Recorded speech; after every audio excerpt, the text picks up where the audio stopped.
For years, we've been hearing a lot about objective journalism. If ever there was a myth that should be shattered, it should be now. And one of the shatterers of that myth is one of the most remarkable journalists in the country today, Hunter S. Thompson, described as the master of gonzo journalism. We'll hear more about that later. Hunter Thompson is my guest. He's the roving correspondent, you might say, for Rolling Stone.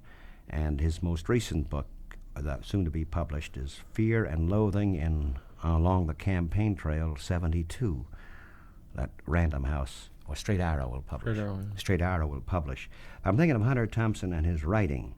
That is real, so real as our times are, and Hunter's seated now. And 6 years ago, he was a guest on the program. First time in radio it was for Hunter Thompson. He's here now, and each of us has a little beer with us. But mostly Hunter's memories and thoughts. Suppose we go back and hear what you said some 6 years ago. It was a book about Hell's Angels, and the question is, where have we gone, up or down the 6 years, and has Hell's Angels, have they taken over? And so this is 6 years ago, 1966, is it? 1967, when Hunter Thompson is talking about Hell's Angels. You know, there are very few people in this country, I imagine 1%, who could actually, even less than that, I don't know what percentage, who could hold up a book and say, look, they wrote a book about me. You know, it's like Faulkner saying, I made my mark on the wall, Kilroy was here. Yeah. And now they have this. It's a monument to them. I suppose it's my fault, but that wasn't my concern. I was just asked to write a truthful book, and I tried to write how it was. But they were also becoming celebrated thanks to the weeklies and thanks to... Oh, yeah, they were celebrities long before I got hold of this. But they, as a result of which, you have a funny, to me, very funny, when Sonny Barger's asked his opinions. Well, what do you think of Vietnam? What do you think of civil rights? This is the point. He's a celebrity. Yeah. Like a used car dealer mentioned often in a column, becomes celebrity. What do you think of... like the Mad Bomber in New York, the Boston Strangler, it's that sort of thing. And therefore they ask their opinions about the world. Oh, yes, of course. It doesn't matter whether they have any sense or not. Let's hear, if we can hear my friend. He's sort of an ex-prize fighter. As he said, he took an oath before God, though I'm an agnostic, he says, I took an oath before the High Court never to do an honest day's work in my life, to take money away from the unqualified dilettantes earned it through nepotism. And they're all unqualified. Because they need us. And here he's talking. We can hear him. It's guys like me in my element. They either want to ostracize us from our society or put us off somewhere. They want to give us a job. To find a place in the sun for myself, for my brother, or people like myself, or my element, we have to fight for it. Now, they don't like this. Yet they're the same people who read fiction and believe it. So why shouldn't we take it from them? Legally, with the semi-muscle. The greatest thing is the semi-muscle. It can get you killed, but if you work it right, there's nothing strong in the world. You used a marvelous phrase. You didn't say muscle. You said semi-muscle. Semi-muscle. Which makes it legal. Legal, sure, you put that fear in them that they will help them. Here's a good example. They're usually in debt to someone. Someone owes them money. They're extremely fond of someone. Someone's cutting in on their girl. Their wife is an infidelist. There are all kinds of conditions. They're afraid. Everybody's scared. So what do you do then? You find out what their weakness is? Exactly, and I give them the security that they don't have. As an example, if their wife is an infidelist, I muscle the guy that she's making love with. I run him off. If somebody owes him money, I go collect the money. If he owns somebody money, somebody's after him, I chase him away. See? So now this guy is in your debt. Not only in debt to me, the truth of the matter is he's probably made the biggest mistake of his life. He should have really paid him, because now I've got him for the rest of his life. I'll always nudge him for some currency or another. I'll always go into him. Because you're the guy who either muscled this guy off his wife or in one way or another saved his ego. Is that it? Exactly, and there are so many people so insecure that it's absolutely amazing. You just can't imagine. Just can't imagine how many insecure people we have in this country. Everybody's scared of something. Are you scared of something? Absolutely nothing. I'm an agnostic to begin with. Then nothing frightens you? Nothing. Not a thing frightened me. King, let's go back to this. How do you know? How do you meet these people? You know, for By one thing, reputation. they must have money. Is that right? Yes, but by reputation. And it's amazing. I've got some good publicity as a prize fighter in the newspapers, and I've gotten some bad publicity in the newspapers also. Now, people believe what they read. But I can't stop every pedestrian on the street and tell them my side of the story. It's always a two-side of a story, Stutz, when there's always a two-way street. As long as with these people who think this way, it's a one-way street with them. So leave them think that way. My brother was in trouble recently. I'll give you a good example. All the newspapers had him on the front page. He was on television. He was scared. I says, "You fool, you'll go out and raise all the money in the world." He came back in a week. He said, "You know, I raised 14,000. I says, "You can make it 28. Why 14? Double it." People want to help people, especially tough guys. They need you. They believe it. There's the line they need. And he spoke of his brother, held a handkerchief over his face, accused of being a juice man. He says, "You fool, you've been on television. You're a celebrity now." And thus we come to the Hells Angels. What was he accused of? What was he accused of? Oh, being a juice man or something, you know. But we come back to Hells Angels again. Now they became celebrities. Isn't this the part? Well, that's what he says is true there. This guy's operating on a much more sophisticated level. And just from listening to him talk, you can tell that he is a lot sharper and more sophisticated than a lot of the angels, and almost all of them. But probably, well, quite a few of the angels graduate into this kind of white tie kind of hoodlum underworld. And they don't go back around the angels because they're sophisticated criminals, the hardcore cons. But now they become also, in a sense, a bit more respectable, too. Criminal, but respectable. Oh, yeah. People don't dump on them anymore. You know, people aren't calling them scurvy bums and get this garbage out of here when they So that's 6 years ago with Hunter Thompson, my guest this morning. Your thoughts on hearing yourself talk and my acquaintance talk. It's now 1973, and you've written Fear and Loathing in Las Vegas. You've run for sheriff and almost won of Aspen. Your thoughts, Hunter Thompson, on hearing this. Where have we, 6 years, where have we gone? Oh, wow. A long way. Like, a lot of things have changed in 6 years. First, that whole era died, I think. What I think Donovan once called that free-falling era of the 60s, where people really did believe that if you were right, decent, and wore flowers in your hair, you'd prevail. But the angels have now gotten heavily into serious drug sales, and Barger just went through one trial for murder. I think he's going through another one. I should point out Sonny Barger is the head of Angels. Yeah, right. The angels have changed. There's no more that kind of ho-ho thing on the road where you go out and freak the straights.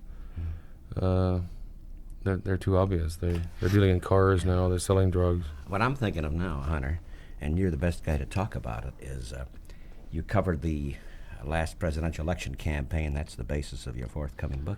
They're very much like the Hells Angels. That's the point I'm asking you. Oh, yeah. Yeah, has the Hells Angels approach to life now taken over in a broader way in our society?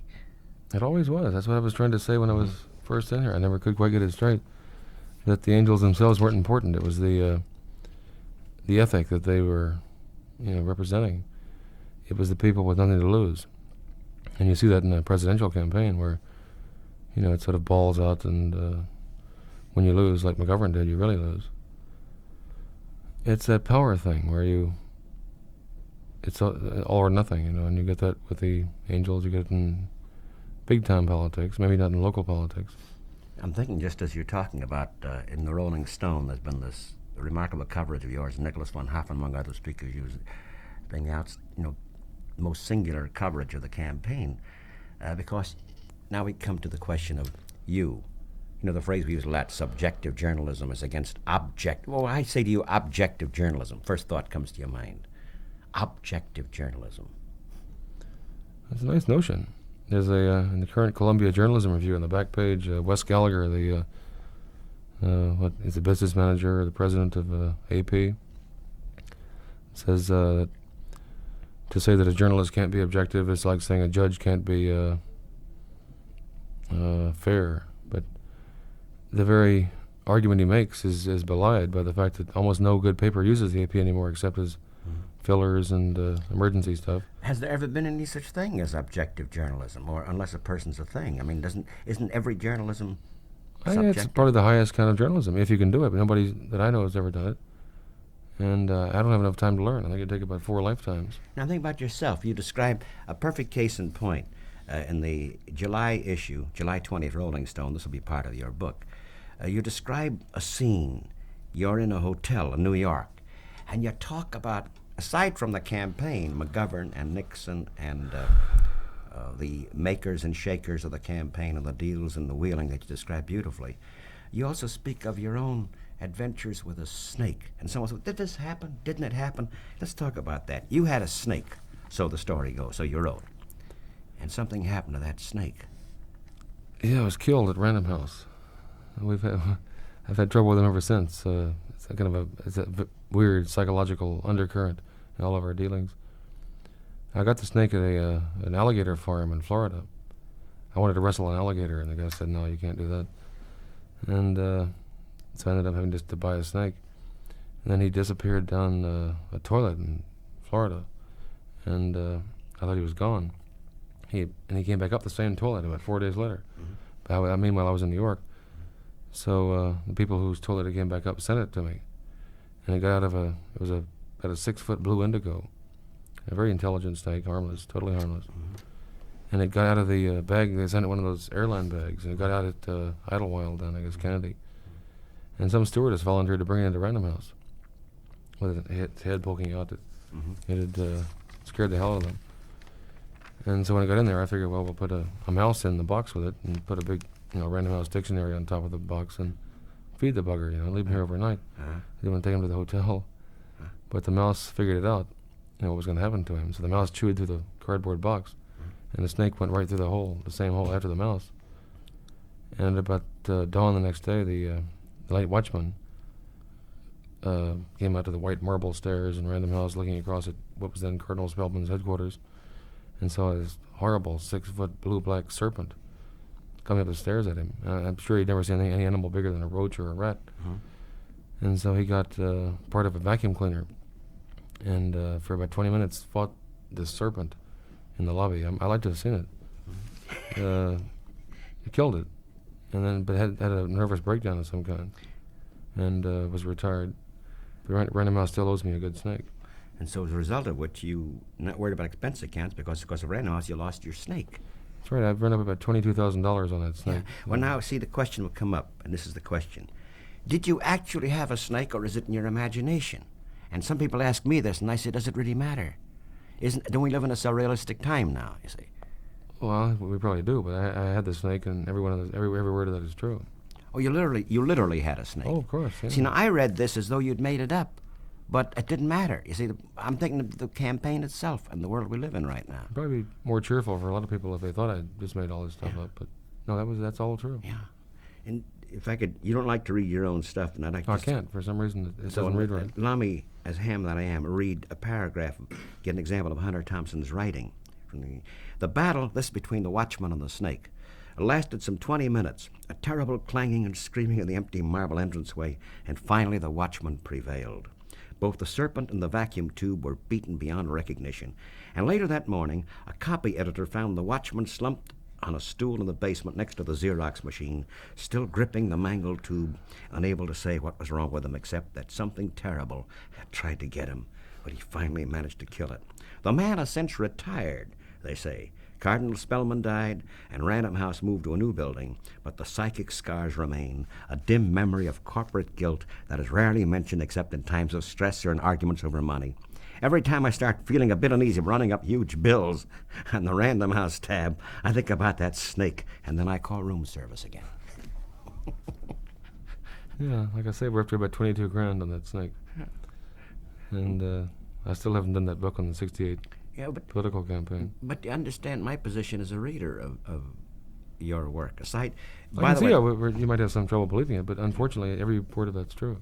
No, my point is, it's even more powerful if we're untrue. That is literally, to me, this is true. We live in a world right now where strange things are happening, see. So it's just as important, even if it didn't happen. No, So it happens it did in this than case. that. Many things. That's mild. That's normal. That's like. And the same issue, you speak of buying, trying to get uncommitted delegates. This is and you describe a scene. Perhaps you could talk about that, in which a guy named J.D. Swain. That's a made-up name. Yeah, but he's trying to get a delegate, and he's trying to get this delegate, and he says he's going to meet him, and a silver-haired, beautiful girl's at the door. Would you mind describing? You remember that moment you wrote about? Here again, I question, did it happen or didn't it? But it did, in my mind at least. Probably happened about 1,000 times. Yeah. there's some very eerie lines in there that I picked out going over when I'm putting into the book about skeletons in your closet, a lawyer from St. Louis, which turned out to be kind of heinously prophetic with Eagleton and skeletons in the closet, but actually it almost looks like I wrote that thing after that. No, that you get that kind of pressure at conventions. That's what I mean. Could I ask, Hunter, because you're quite a marvelous writer, a journalist, and as you mentioned Eagleton and skeleton in the closet, the phrase used was asked by Mankiewicz, apparently, of him. You're talking about literal. See, you make literal that which is psychic in our lives. But the weird thing is that I said that even before Mankiewicz asked Yeah. Eagleton. It's exactly the same phrase. And I even picked St. Louis out of nowhere for some reason. Yeah. I don't know why. Well, so, see, we're living at a certain moment. Now, since you covered the campaign, you covered way in the beginning, didn't you? This campaign, you covered the 72 campaign. Where did you start? You began... Well, I moved to Washington for some reason, which I never did quite figure out. I had some idea that in order to cover the campaign, you had to go to Washington. So I went there from Colorado. It was back, I guess, November of '71, when Muskie was the assumption then was that we had to have somebody who could beat Nixon. And I say we in this general sense of the opposition. And everybody said, well, Big Ed can do it. And all you had to do was take one look at Big Ed and see that he wasn't going to beat anybody. Well, you described some remarkable scenes involving Big Ed and the guy, the great Boo-Hoo, strange events. Peter Sheridan, that was a hell of a scene. But also, now here's the part, before Hunter Thompson, by the way, aside from being in the best sense of the word, an advocate journalist, a word I happen to like, because it's subjective at the same time covers the events, also has a tape of a paraplegic vet. We'll play it in a moment. But I thought in the 1968 campaign, you find yourself riding in the back of a car with Richard Nixon. Now, why were you chosen? Here are you, outrageously dressed by their standards, dangerous in a sense. Could you describe? Hostile. Why'd you set that scene? This is 1968 in New Hampshire. Is that it? Yeah, I remember arriving at the Holiday Inn and Pat Buchanan, the speechwriter, who was then sort of doing the out front muscle work and also speech writing. Well, that was when they were still calling Nixon the boss. Maybe they still do in private. Is that the phrase used, the boss? Oh, they are the boss. And all of his campaign appearances were drills. Like, what's the drill for today? What drill? What drill is a boss doing today? Say that slowly again. The word used is a drill. Drill, right? A drill. If you go somewhere to make a speech or shake hands, the boss is doing a drill at 12:30 at the Zingaling Diner in Nashua, New Hampshire, that kind of thing. So the press would be taken along to watch the boss do his drills. That was the language they used. But when it was over, and then after Romney had bombed out and Rockefeller hadn't come in, it was clear that Nixon was going to win in New Hampshire. And I'd been trying to get, like everybody else, sort of a private interview with him for a long time. And there was no way. You just couldn't get anywhere near him. They'd hustle him to the lobby every morning at highest speed with a big phalanx of people around him. And finally, I don't know why it happened, but Buchanan, it was Ray Price, the other speechwriter, came up to me and said, I hate to say this, Hunter, but the boss wants to talk football. And I've tried everybody else in the press corps, and they don't know football at all. And I know you do, but you have to promise not to talk about anything else except football. Like, you can't mention Vietnam, you can't mention people being gassed, you can't mention people being beaten. You have to. It was midnight. We're heading back to his Learjet. This is 68 New Hampshire. Yeah, it was right at the end. It was he was home free. So we had about an hour back from whatever town it was on the Massachusetts Turnpike. It was about 10 below, and I knew what would happen if I mentioned anything except football. I'd be put out in the damned freeway. So Richard and I sat in the back and talked football, while the cop and Price and Buchanan sat up front and didn't say a word. But they were waiting. Like, any minute this lunatic will say something about Vietnam. At that point, I knew that this big yellow Mercury would come to a screeching halt. I'd be put out on the turnpike, middle of frozen night. And the odd thing is that I kind of enjoyed it. He really knows football. Nixon is a stone freak on football. This is the point, perhaps, that in which things tie together. See, your snake story, that someone said, oh, Hunter Thompson made that up. It so happens it's true. It doesn't matter. That is, your conversation in the back of the car with the presidential candidate, the president, And the serious talk about football is as surreal as the snake story. But it's also just as true. Yeah, that's absolutely. the point. Very true. Isn't this what we're faced with now? That the line that fantasy and fact become one. Somebody said that in an essay in the Partisan Review, or one of those sort of atavistic reviews, that that reality had become so weird that fiction was no longer plausible. You had to get into journalism just in order to keep up with the madness. Yeah. Well, I believe that. Yeah. Catch-22 today would be considered a documentary, wouldn't it? Not a satirical now, but a documentary, isn't it? Well, Because- it was in the first Yeah, it place. was a documentary. Because, right, the guys are bombing Vietnam. Those guys are shooting back at us. Why are they doing that? So in a sense, it's this is your approach, isn't it, then? Suppose you describe your way of covering the campaign. What you do. Well, it's hard to actually, wrap it up, but it's clearly it's very subjective. And I think that one of the great mistakes I made in this Rolling Stone coverage was assuming that I was doing supplementary coverage for people who were reading the straight papers all the time. And as the campaign drew to a close, or when it was over, I was made aware that most of the readers had never read anything else about the campaign at all. They must have had a very strange idea what the hell was going on in terms of presidential politics. But my idea was to, in thinking in terms of supplemental coverage, to do a totally subjective view and as much a participatory kind of gig as I could. But it's hard to participate in a campaign when you're a journalist, because they had a kind of a great fear of seeing what they'd tell me show up in the newsstands 2 weeks later. And I did things like say that nothing is off the record, and I would violate confidences, and without any devious sort of thing. I think that's the way it should be done. I think journalism should be that way. As a result of which, you see, your writing in Rolling Stone and between covers of this forthcoming Straight Arrow book, the title, Fear and Loathing on the Campaign Trail 72, tells us more about the people involved and power, and how power is used on both sides. That's the word. That's where it all is, and that's power corrupts, but it's also, that's a cliche, but it's also a fantastic high. And there's nothing that I've ever been into, any kind of drug or anything else, that compares to that kind of high you get off of almost any kind of a political campaign, but particularly a presidential campaign. That's interesting. Power is the great high. Oh, Edward Bennett Williams said that. I remember I flew out to San Francisco with him on Christmas Day in '71, and I'd just been thrown out of the press box in the This is Redskins the lawyer, Stadium. owner, Washington Redskins, and Yeah, he's a lawyer. legendary trial lawyer. Go ahead. And the week before, I'd been thrown out of the press box at the Redskins Stadium for not taking my hat off during the national anthem. And I was in sort of a rage about that. So I went out. The Redskins were playing the 49ers in the playoffs, and I thought, well, I want to go out and see them stomped, just to get back at the buggers for throwing me out of the press box at halftime of that game.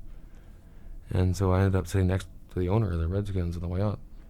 And I remember saying to him, tomorrow, the hammer, you buggers. He threw me out. I'm the karma here is going to break you down.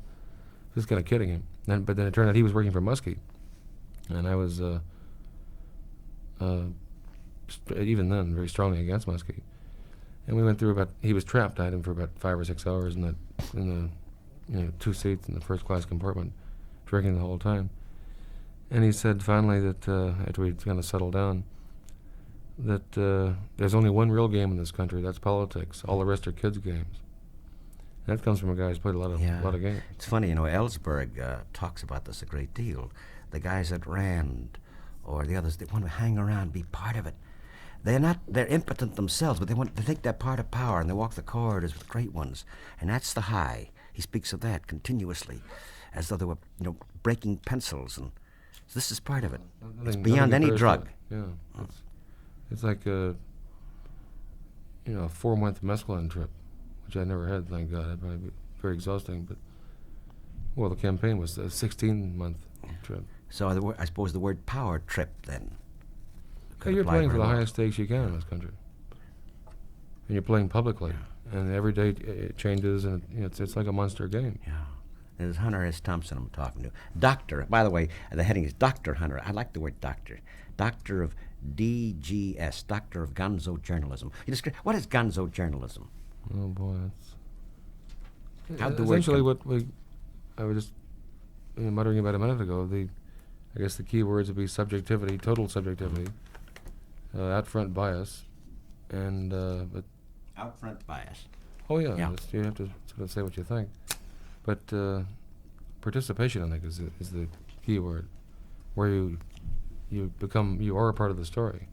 You're not covering it. You're not watching it. You get into it. Yeah.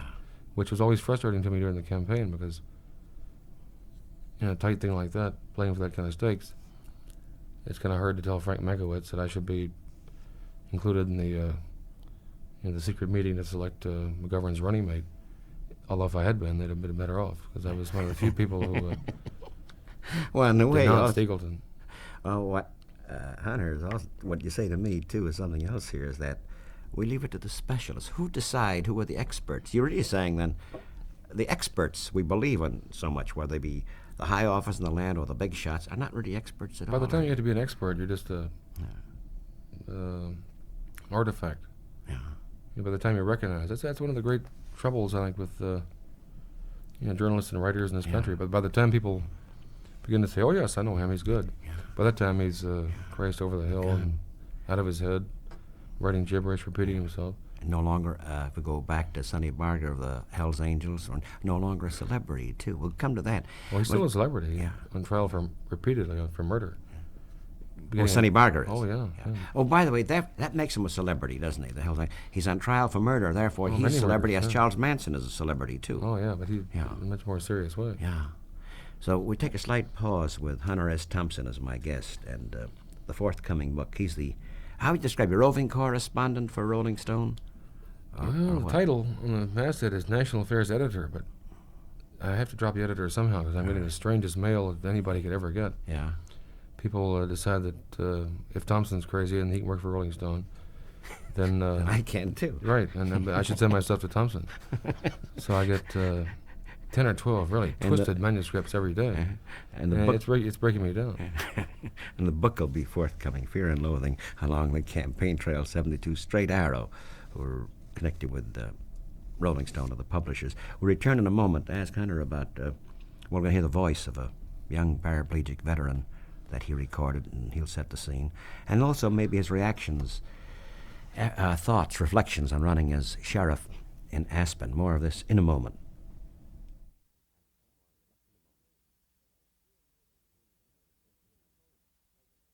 Resuming the conversation with Hunter Thompson. And Fear and Loathing. Fear and Loathing in Las Vegas, the previous book. How'd you come across the title? Now, this is Fear and Loathing along the campaign trail 72. Well, that really is a story. I guess Dave Feltnow here probably be able to tell you more about it than how did it come about. It was a total accident. I went out there to cover a motorcycle race, and for Sports Illustrated, and that didn't seem to work. I couldn't see it because there was too much dust, and I took this crazy lawyer out there with me, this friend of mine from L.A., and we got all bent and twisted and crazy, and Las Vegas itself seemed to be more of a story. But I was writing that at the same time I was writing another very serious piece about the L.A. Sheriff's Department killing a Chicano journalist. And I just sort of kept, every night when I'd finish the other one, it would get too heavy to keep on about 6 o'clock. I'd spend about 2 hours just having fun with this Vegas thing, this strange tale of two people gone mad. And it just kept growing and growing. Well, the words, fear and loathing are not accidental words. We're talking about that now, too, in almost every aspect, aren't we? Fear and loathing. Well, they were to me, but I just, one of the letters I got the other day, the first sane one I've had in about 4 months, came from a guy who said, now I know where fear and loathing came from. There's a quote in The Web and the Rock, Thomas Wolfe's thing, that ends up with this great fear and loathing in his heart. And I had to write the guy and say, no, I never read that, I'm sorry, which was true. But it fit. Well, the fear, that was fear and loathing in the heartland of the American dream. That's the only way you can look at Las Vegas. And this is Wolfe writing in the late 30s. And he was talking about North 40s. Carolina and his home. Yeah, Asheville. But there it was. Heartland. So we talked to another Heartland. You were in Miami, both conventions. And you, being Hunter Thompson, also are there. And you had a cassette, and there's a vet. Suppose you describe the scene. This is outside. This is during the Republican convention? Yeah. You know, suppose you set the scene, because we had the voice of a young paraplegic vet. You set the scene. Where was this and what? Well, the Fontainebleau was that Monster Hotel. It was the press headquarters and sort of the Vortex Hotel, where during both conventions, the Doral was the candidate's headquarters. McGovern, and during McGovern's, during that convention, it was open. During Nixon's, it was totally closed. It was like sealed off like a, police barracks of some kind. But the Fontainebleau was where all the, press conferences were held and all the ceremonies went on. So that's where the demonstrations were. And it was on a Tuesday afternoon when Nixon was coming into town. And there was also a floor fight of some kind, a credentials fight down at the convention hall. So most of the press was either at the convention hall or out at the airport waiting for Nixon to come in. I remember seeing Mailer right before these 1,200 veterans came up to the Fontainebleau, and he was going to These watch. 1,200 veterans. Well, veterans. everybody was leaving Yeah. to either go watch Nixon come in or watch his floor fight about whether in '76 the liberals or conservatives would control the convention. And for some reason, I figured that was a nice day for me to go swimming.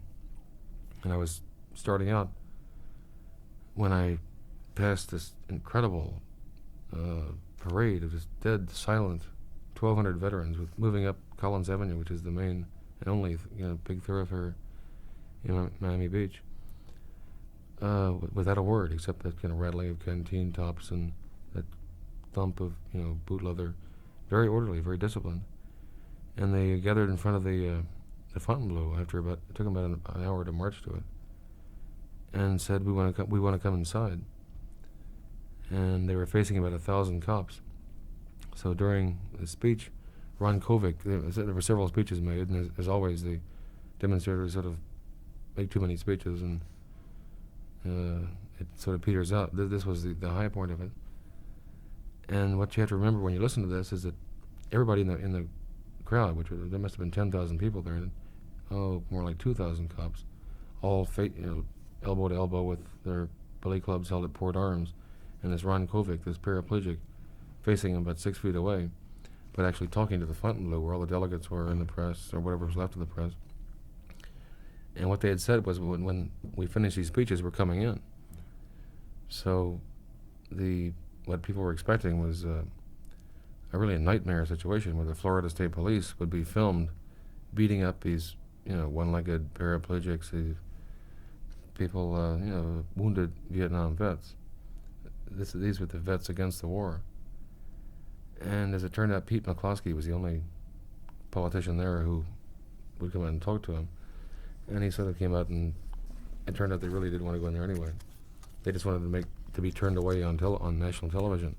The irony of it was that there was almost no national television there. I was just about to ask you, was the speech you're about to hear, was that heard or seen on national TV? Almost not at all, no. No, Because, with Nixon all was just its coming coverage in. of the convention, this wasn't heard. So there's a sound in the background also of helicopters, just so the audience will know. Well, the level of tension was so high, and the kind of sense of horror of impending disaster and violence was so pervasive that they brought in Army helicopters to circle to try to drown out these speeches, because they blocked off all 6 lanes of Collins Avenue.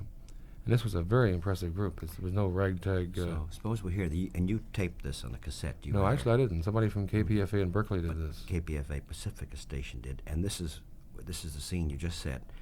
This guy Ron, the paraplegic It's Ron guy. Kovic. He was a Kovic. spokesman for the disabled vets. There were others for the more political ones. And this is what happened on that day. Here. Today I'm supposed to talk about the role of the wounded veteran, or the plight of the disabled veteran.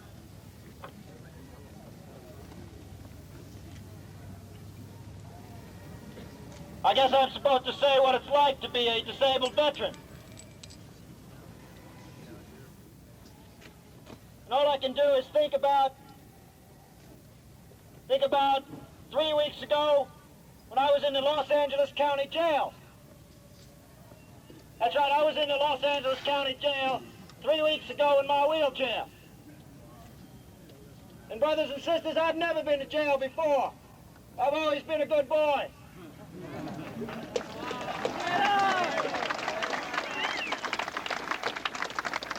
That's right, I've always been a good boy. From as far back as I can remember. I watch my John Wayne movies. I played with my Matty Mattel submachine gun. And I got chills up and down my spine every night when I saw that Marine raise up and down that flag after the late movies and heard the Star Spangled Banner. Yeah, I was always a good boy, brothers and sisters. And when I sat in that jail cell in L.A., I wondered why I was sitting in there. And I guess I'm what you call a disabled veteran of Vietnam. I don't know what that means. And I don't know what too many things mean anymore anyway. Because this system and this leadership has done their damnedest and their best to break you and me, brothers, to crush our bodies, to destroy our spirit. But we all know that they will never break us.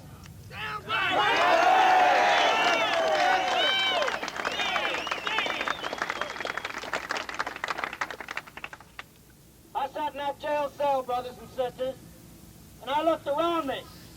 And I said, hey, Ron, you know you don't belong in this goddamn place. Because I was in that jail cell for protesting the war in Vietnam.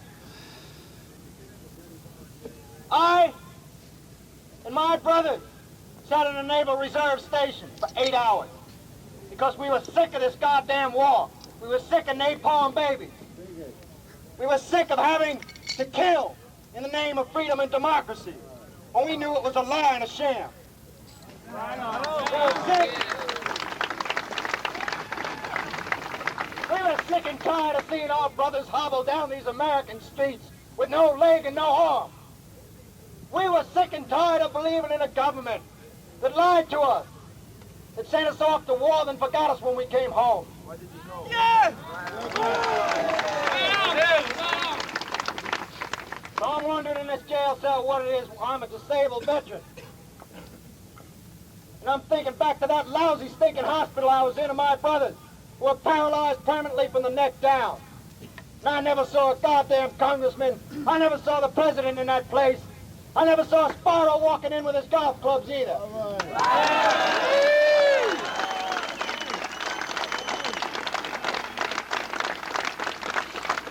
tell you something. I never saw these leaders who sent us off to this war in that hospital. I never saw them in Nam either.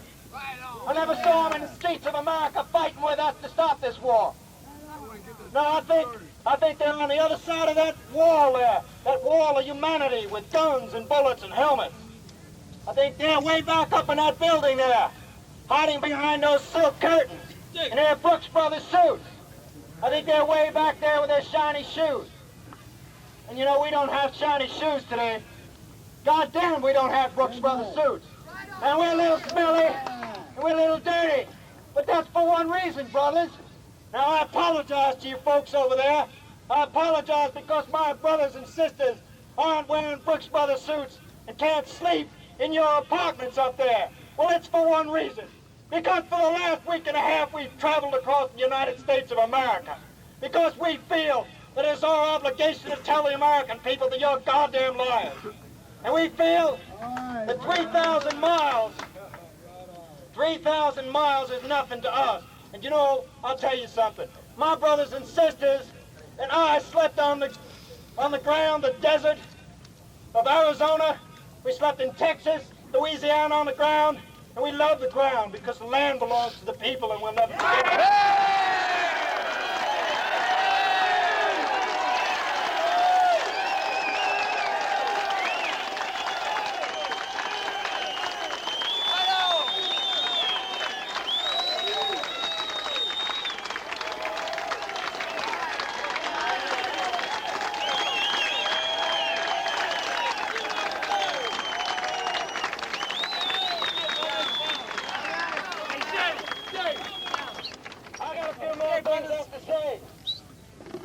Okay, brother, sit down, please. I'm just trying to tell you folks that we slept on the land on this trip. I'm trying to tell you that the reason I haven't shaved in the last week and a half, because I haven't had time to shave. Because I feel a commitment. I feel like we're right in what we're doing and we goddamn know it. We have lost too many people. You have lied to us too long. Too many babies have burned. We are not stupid. We have brains and we can think. You might have taken our body, but you have not taken our mind.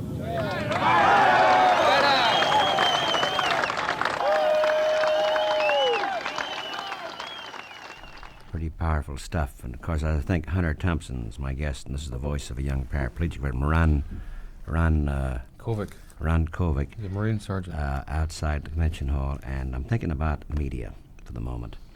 And all the networks and their almost 24-hour coverage of every detail of every pimple of everything, and no coverage of this. So we Well, spoke, you know, that it was the comes to genius of media, Nixon all the doesn't way through the campaign. He somehow managed to get his side of the story covered. The reason that, well, they had all the networks had one, sort of A crew and then a B crew.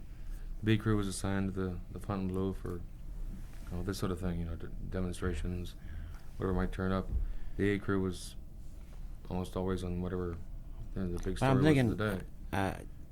Hunter, I'm Well, in thinking this more, case, the B crew was at yeah. Nixon was coming into the airport, so But the I'm B think- crew was gone. But I'm thinking really more than Nixon. I'm thinking the media itself. I'm beyond, over and beyond. I'm talking about NBC, CBS, ABC, the papers, the cover. I'm thinking about, as we come back to that, why your reportage is different, We come back to the non-coverage of the campaign, really. In a sense, it amounts to that, doesn't it? Well, it depends what you call the campaign. Now, according to a lot of people, this wasn't the campaign. This Yeah. was a freakish development. To me, it was a very definite part Yeah. of the campaign. It was Yeah. one of the high points of politics in the past Yeah. year. I think it depends on your own point of view as to what the campaign, constitutes, Yeah. what it's made up Yeah. of. Jack Kiffner, the guy from the New York Times, Johnny Kiffner, Chicago, yeah. he was there. Yeah. Obviously, the guy from KPF there, Abe was Yeah. there. Lucian Truscott from the Village Voice was there. Yeah. Because you're naming What about certain it? individual journalists who are very good, But there were only about 5 of us there, really, Yeah. in terms of journalism. Yeah, that's the point. Because the main stories that day were was this credentials fight, and then Nixon's arrival with the 4,000 Nixon youth choir singing, at the Miami International Airport. Hunter, where does this, you've written the book, the coverage for Rolling Stone, where does this leave us? Now it's 1973. On the day of this particular conversation, Nixon's come out in favor of capital punishment, as he puts it, without pity. So where does this, where do you see? I'm not asking you to be a prophet, a Nostradamus. What next? Where to? What next? Sandberg's phrase. I spent about the last 3 days talking about that with Sam Brown, who was the student coordinator for McCarthy in '68, and he lives in Colorado now, and he ran the anti-Olympics campaign. And he was over at the house in Woody Creek for about we're trying to figure out just what we should do. I'm thinking of running for the Senate in Colorado. You live in Colorado. Yeah, I thought I might run for the You're Senate. going to run for the Senate. Might be a So trip. I'm asking yeah. you to describe your campaign for sheriff in a moment. It won't be like that. That was a little too heavy. But Sam's there. He was one of the best organizers in the country by anybody's lights. That within 2 or 3 years we'll have to have internal passports, documents to move around, which is The way blacks have in South Africa. yeah. And his theory is that it'll be based on the airplane, the hijacking thing, and all other moves they've made or theories or plans to try to stop it have failed. And traveling on airplanes now is really a hellish thing. It's gotten to the point where it's a nightmare to travel. That sounds insane, but you have to just think about it. It makes perfect sense in a way. You have internal passports. If yours is lifted, What you do may you as well mean get a internal job. passports? Well, in order to travel from Chicago Yeah. to Denver or New York to L.A., you have to have the cart identity, that sort of thing. So you and Sam Brown see that as a possibility. I hadn't until Sam started talking about it, but it's hard to argue with. I mean, it's too logical and too easy. It makes perfect sense as a deterrent to having, freaks, loonies, unreliable people on airplanes. And so we're trying to figure out whether we should try to launch a sort of a locally based radical, not left radical so much, but just radical kind of campaign in Colorado. I kind of hate to run because the nightmare is I might win. Is there, what could we talk about that? You say you're going to run for the state senate, right? Oh, not the state. Oh, no. You mean U.S. Senate? Oh, absolutely. Well, what makes you think you might? Well, now you're saying something interesting here. Could you give us what makes you think that you might? That's what I want to know. I'm looking for hope. What makes you think that you might have a chance? This is the point. How? Well, I think McGovern blew a tremendous advantage that he started off with by not appealing to, you can't say the new vote or the youth vote, but there's Fred Dutton in his book on American politics makes the point that Nixon won in '68 with fewer votes than he lost by in '60. And in this last campaign, there were, for the first time in I don't know how long, in I think 30, Lost in 60, right? Yeah. in other words, the number of voters is shrinking. And in this last campaign, in 39 states, there were more people voting for senator and governor than they voted for president. There's a fantastic dropout vote, which is really what nobody picked up on this time. It wasn't necessarily the 20 or 18 to 24 types. It's people who've just turned off politics. And that can be documented in any kind of figures. You mean the voting turnout was quite low? Oh, and much lower for president. Yeah. People would go in and actually pull the levers for other things, not for president. I think McGovern blew the chance that he had in the primaries when he was seen as this maverick politician who would actually get the system by the ears and shake it. When he did things like endorsing Hanrahan here in Chicago and Louise Day Hicks in Boston and going down to have these little chats with LBJ at the ranch. And the McGovern campaign never had any real direction. They had the best troops that ever been put in the field politically.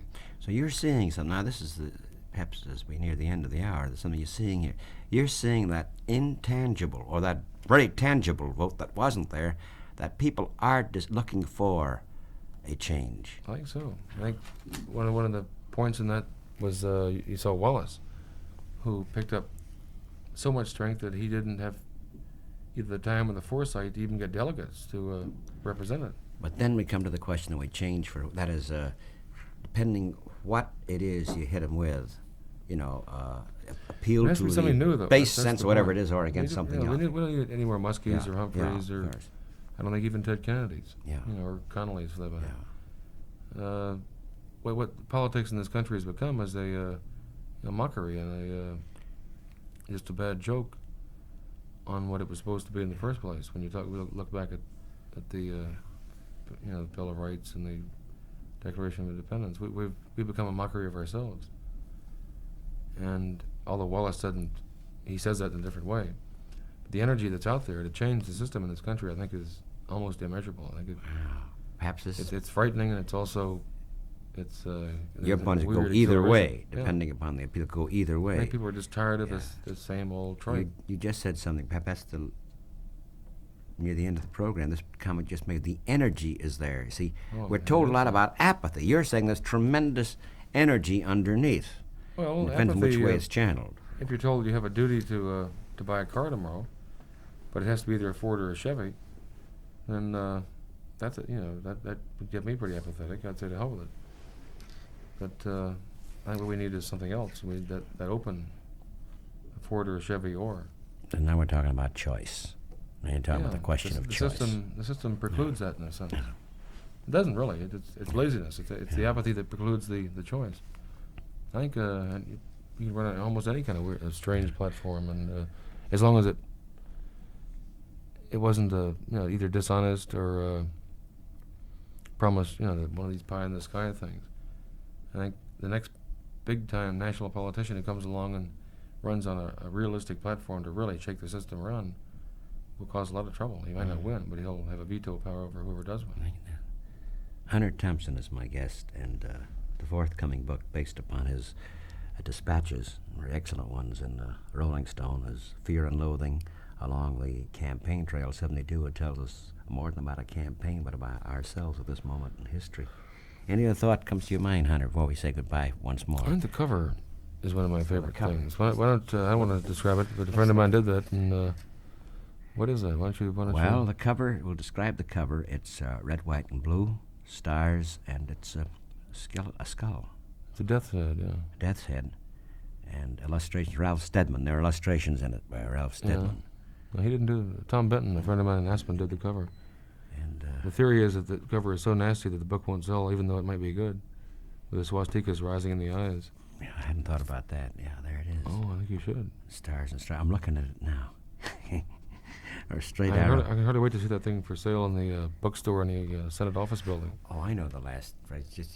You want to see this for sale in the Senate office building. You travel first class on the plane, and you have that cassette with you. We heard the voice of Ron, the paraplegic vet. You play it now and then. It's heard throughout the cabin.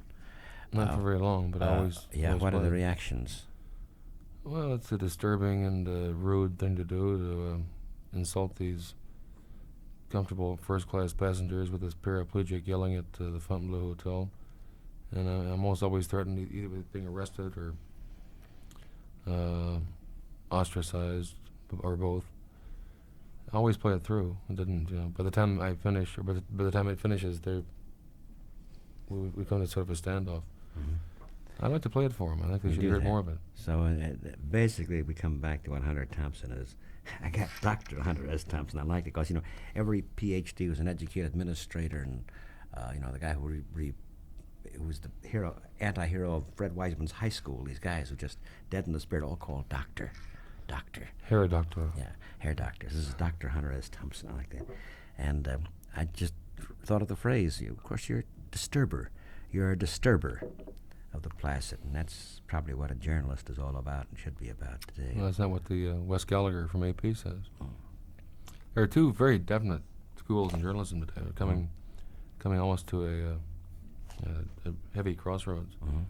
I happen to think there's room for both of them. I don't feel that I compete with either the AP or James Reston. But a lot of people are very insulted by my kind of journalism. Yeah. How can that crazy bastard get away with it, that sort of Right. thing. But I'm insulted by some of their stuff, Yeah. too. It's because you're unsafe and you disturb. And thank you very much for disturbing, Thank you. It's Hunter Thompson. always good to kind of get back here and get in touch with human beings.